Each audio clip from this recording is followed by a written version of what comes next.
Para khotib-khotib muda, bacalah gitu.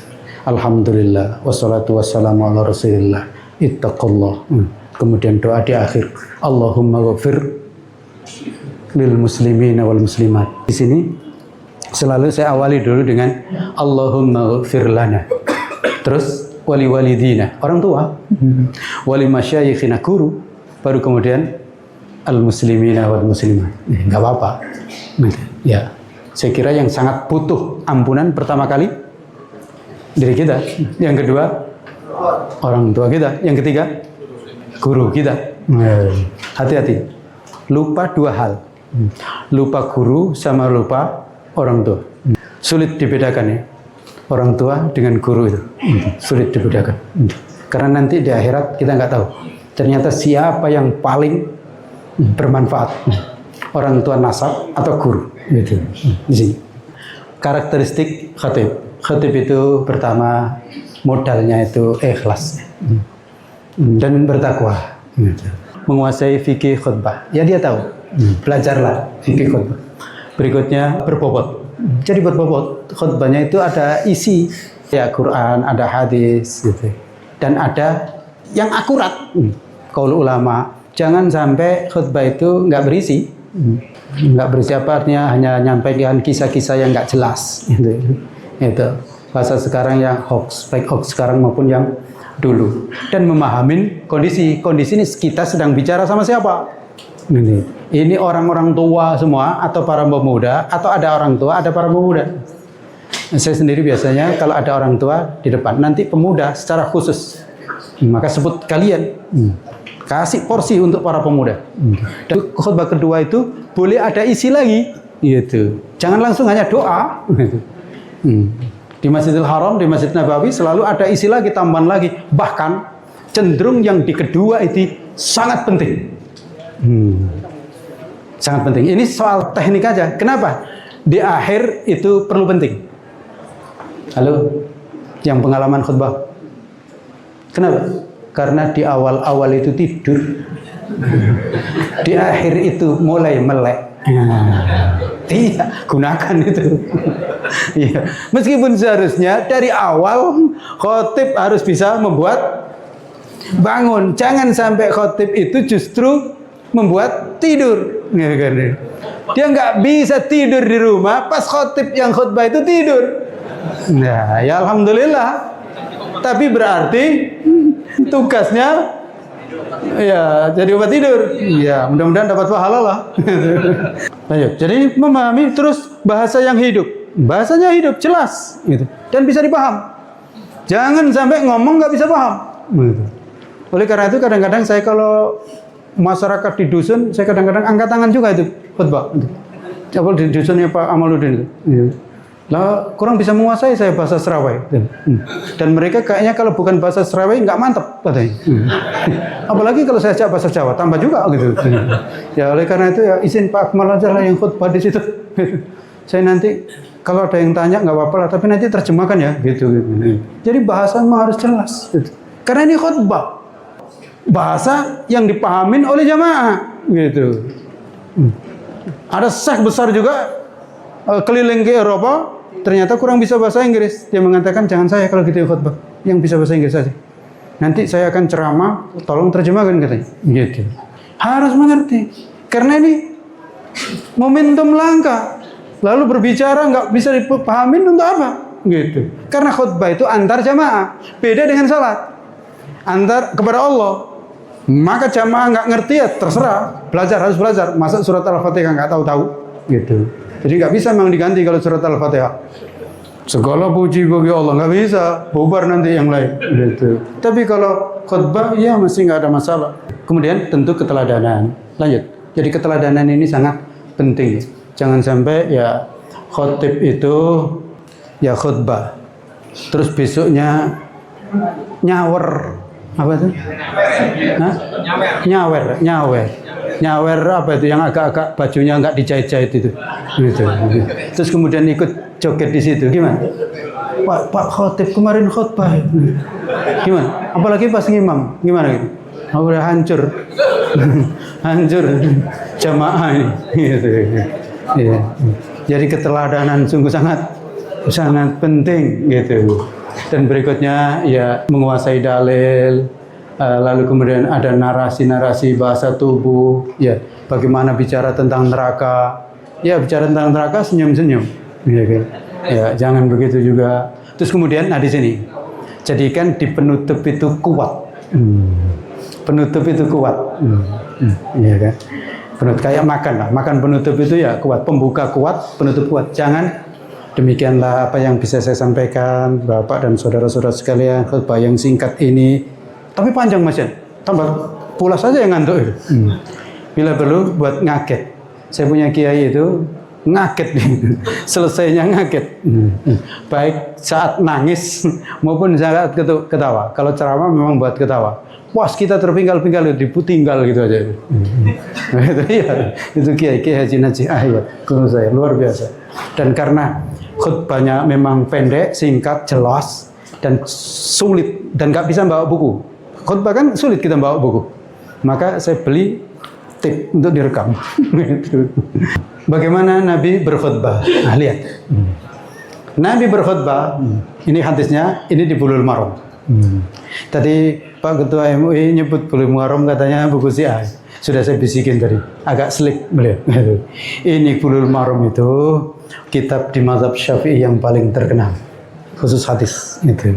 Dan kemudian diterima oleh seluruh kalangan umat Islam. Kitab Bulughul Maram. Dan ini adalah kitab hadis dalam hal hukum terbaik. Langsung ditimbali sama Kiai Sotik tadi, sama Ustaz. Kami juga pakai itu. Gitu. Jadi agak ndredeg juga Pak Ketua Umum tadi itu. Karena Kiai Sotik itu di Majelis Ulama ketua bagian fatwa yang berdoa tadi itu. Dan kalau baca kitab memang beliau lumayan sulit untuk ditandingi. Kiai Sotik tadi. Jadi kitab Bulughul Maram itu kitab yang diterima oleh semua kalangan. Gitu. Bermadzhab Syafi'i tapi diterima oleh semua kalangan. Gitu sebenarnya. Oleh karena itu saya sarankan Bapak, saudara-saudara sekalian, Imam Khatib harus punya minimal kitab Bulughul Maram.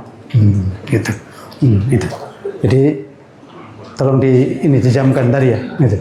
Ya. Dan saya sering mengambilnya kitab ya kalau hukum di Bulughul Maram karena gampang. Gitu. Cenderung gampang. Dan ini yang kita kaji di banyak masjid. Jadi Nabi bagaimana khutbahnya itu? Nah, Nabi itu kalau berkhutbah, marrat aina, matanya itu merah. Ya insya Allah memang saya tahu ini karena dari Sanawi ya, saya sudah baca hadis ini. Dan wa'ala sautuhu, naik suaranya. Jangan sampai alhamdulillahirabbil alamin. Termasuk izin, saya sudah negur beberapa masjid. Sudah ngerti, tapi nggak tahu lah. Untuk mengamalkan itu nggak gampang ternyata. Di sini. Untuk mengamalkan nggak gampang, sudah ngerti, sudah mafhum, sudah sadar, tapi untuk mengamalkan nggak mampu. Yaitu azan Jumat yang ada azan dua kali. Pertama azannya kencang sekali. Lu giliran azan yang kedua, Allahu Akbar, Allahu Akbar, nggak pakai mic lagi. Saya sampaikan setelah khutbah, Pak izin. Azan yang kedua itu adalah azan yang justru sangat penting. Azan inilah yang dikatakan di dalam Al-Quran, fas'au ila dzikrillah idza nudiya lis-sholati mi yaumil jumu'ati fas'au. Ini azan ini. Gimana kok malah nggak kepake mic gitu? Nggak cocok. Yang pertama tadi nggak dilakukan nggak ada masalah. Tapi yang kedua ini kalau nggak dilakukan nggak jadi salat Jumat. Lu kok nggak pakai mic itu gimana? Iya Pak Ustadz, iya. Beginilah gitu. Nah yang pertama itu kalau mau yang lebih bagus, kencang. Tapi kalau mau dan itu lebih bagus dan itu lebih bermanfaat, itu meskipun Imam Syafi'i nggak milih ini, tapi yang lain milih ini, dan itulah yang dilakukan di zaman Utsman, itu 1 jam sebelum azan yang kedua atau setengah jam gitu. Kurang begitu banyak manfaat kalau pas masuk waktu gitu. Tapi gimana nanti Pak Ustadz kalau orang nggak tahu terus kemudian sholat zuhur? Enggak, paling sekali itu. Oh iya gitu. Dan kalau Bapak nggak percaya, lihatlah sholat di Masjidil Haram, sholat di Masjid Nabawi. Dan begitu memang dalilnya yang ada. Gitu. Tapi apa ujungnya? Berat sekali berubah. Saya tanya lagi, kenapa? Jawabnya gitu dia. Jawabnya aja berat, apalagi melakukannya. Iya, berat sekali. Ini Bapak. Dan disinilah kita fungsi imam dan khatib. Untuk bisa menggerakkan, bisa mengubah. Nyampaikan gampang, insya Allah. Tapi ternyata orang mengamalkan itu berat. Mohon maaf, sama dengan Bank BSI ini, ya kan? Sudah tahu kan semuanya itu, Bank BSI itu bank syariah. Tapi untuk mindahkan dari yang bukan syariah ke syariah kan berat kan? Berat lah.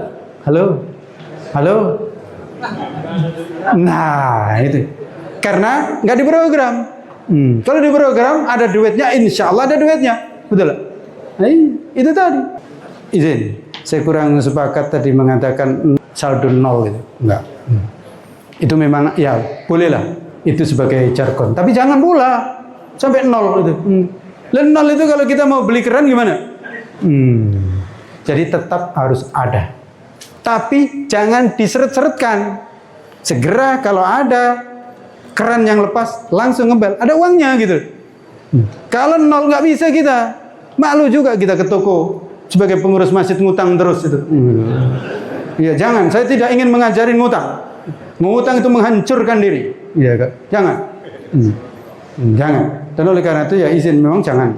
Nol itu artinya sangat cepatnya gitu peredaran itu. Nol betul ya enggak, apalagi sampai minus terus. Ya, terus dikit-dikit laporan minus, laporan minus. Lah jamaah nggak ada yang bahagia. Kalau dilaporin minus terus itu. Justru kalau laporan itu ada, alhamdulillah masjid punya kas sekian. Di mana ada anak yatim yang tidak bisa sekolah, silakan daftar ke sini. Nanti saya akan sekolahkan ke pondok pesantrennya Ustaz Samla. Begitu. Oh senang jamaah itu. Tapi kalau laporannya itu minus terus ya, malas salat di situ. Enggak, kita dapat salat di situ minus terus katanya. Al-Furqan saja itu. Surplus terus. Dan kemudian ada siapa yang butuh ini, siapa butuh ini, menghubungin pengurus masjid. Nah, itu baru. Gitu. Ya kan? Gimana? Setuju ini enggak? Wastadda ghadabuhu. Keras emosinya. Bahasanya Arabnya itu marahnya, tapi artinya emosional. Dan nyampaikan kondisi yang tidak baik-baik saja masa senyum-senyum. Gitu. Ya kan? Tiap hari tangkap sama KPK masa kita diam-diam saja. Di situ ada buka ini, buka itu masa diam. Terus kemudian bagaimana Palestina dijajah terus, masa kita diam atau lemah? Tidak. Begitu. Sampai disebutkan hatta ka'annahu mundhiru jaisin. Seperti ngomando perang. Gitu. Mengada jihad. Saya mendengarkan khutbahnya Yusuf Qaradawi, Syekh Yusuf Qaradawi di hari Jumat. Karena beliau sangat berapi-apinya ya. Tapi sebenarnya ya bukan sekedar api-api, tapi keluar dari hati. Muncul pemuda angkat tangan. Kira-kira minta izin berangkat ke Palestina. Tapi kemudian diredahkan. Batal Jumatnya? Tidak.